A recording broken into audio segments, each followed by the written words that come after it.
Another damn fool Canadian politician made another crude remark about Americans today. Pictures of people burning the U.S. flag fill our TV screens.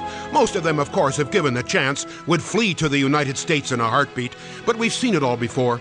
A couple years ago, hundreds of Americans raced to help their ice storm-stricken northern neighbors, risking life and limb for days. The reward for this? The U.S. national anthem is loudly booed during a Montreal hockey game. And of course, they're being called everything from warmongers to bastards by our politicians. It's nothing new. It was America which almost alone rebuilt war-torn Europe, ditto Japan and Italy. They spent tens of billions of dollars doing it, forgave most of the debt. They've never been thanked. The blood of 10,000 and more brave American men fertilized the soil of France, whose president today stabs in the back the nation which saved his bacon not once but twice. And if called upon, the Americans would do it again. You know it, and so do the French.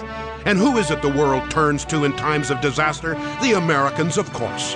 Even as their soldiers are ambushed by deceit on Iraqi battlefields, they begin trucking in what will be billions of dollars in humanitarian aid. You just know the Yanks are going to get stuck with that bill. But will the Americans refuse the next time we call on them? Never.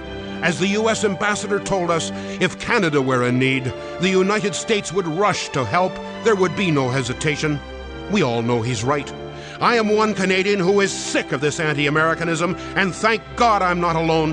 Last night, as the Colorado Avalanche and the Ottawa Senators set out to do battle on ice, 18,036 grateful Canadians cheered so loudly for the U.S. national anthem that we darn near raised the roof of the Corral Center.